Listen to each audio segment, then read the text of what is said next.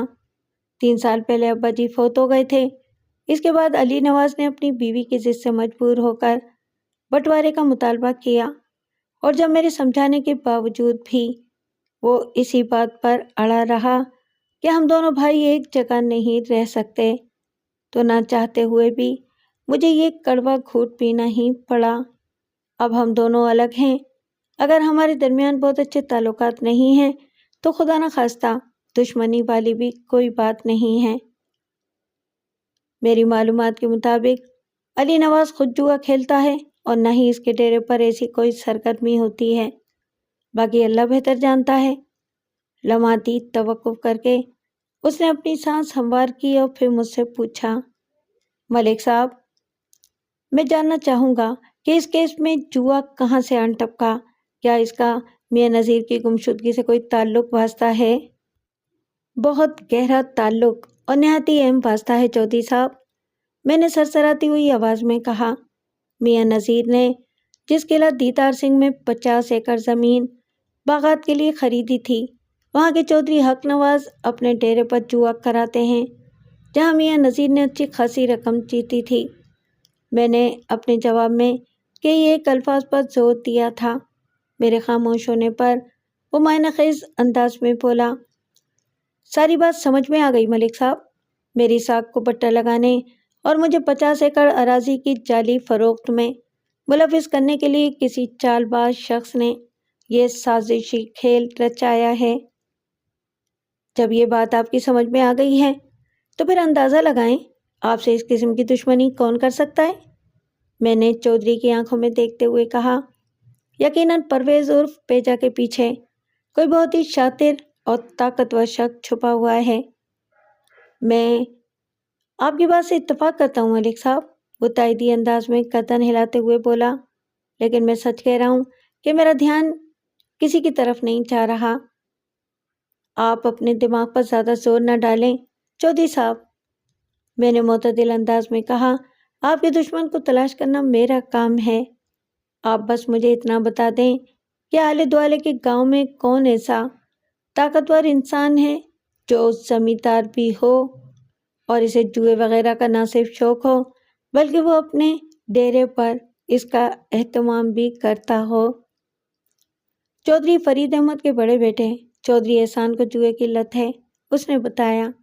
احسان کی عمر 30 سال کے قریب ہے اور وہ اپنے ہم کماش لوگوں کے ساتھ ڈیرے پر ایسی تفریحات کرتا رہتا ہے۔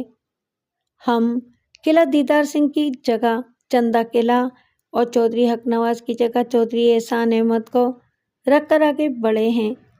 میں نے سوچ میں ڈوبے ہوئے انداز میں کہا، اس حساب سے پیجا ارشاد بن کر میاں نذیر سے ملتا رہا اور پھر میاں نذیر کو چودھری حق نواز کی حیثیت سے میں چودھری احسان احمد سے ملوا دیا۔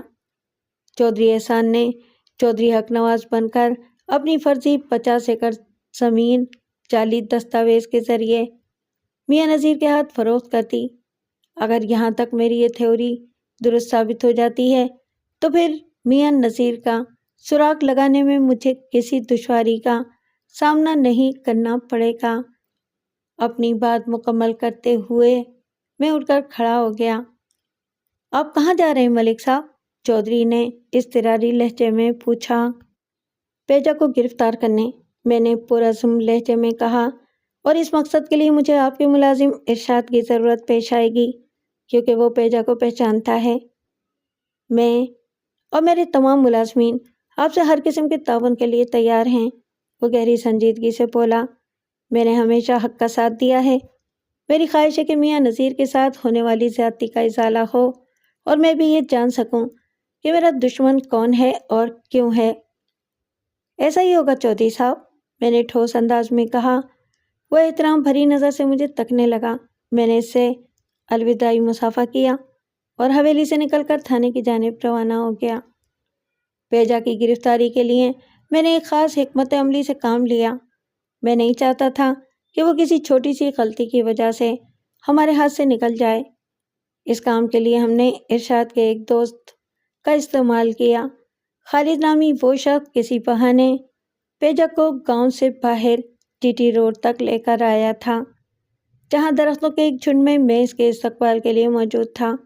آج کل بھی جی ٹی روڈ کی دونوں جانب آپ کو قداوت درختوں کی ایک کبھی ختم نہ ہونے والی قطاریں دیکھنے کو ملیں گی، لیکن اس زمانے میں درختوں کی بہتات کسی جنگل کا سما پیش کرتی تھی، اس لیے چھپنا بہت آسان ہوا کرتا تھا۔ جب پولیس اپنے مطلوبہ مجرم پر پکا ہاتھ ڈال دے تو پھر اس کی زبان کھلوانے میں کسی دقت یا پریشانی کا سامنا نہیں کرنا پڑتا۔ میں نے پیجا کو لگ بھگ مغرب کے وقت حوالدار مرید حسین کے سپرد کیا تھا۔ ٹھیک 2 گھنٹے کے بعد حوالدار نے آ کر مجھے بتایا کہ اس نے ٹیپ ریکارڈر کی مرمت کر دی ہے، میں جب چاہوں اسے بجا سکتا ہوں۔ کافی سمجھدار اور تجربے کار مکینک ہو مرید حسین، میں نے معنی خیز انداز میں کہا۔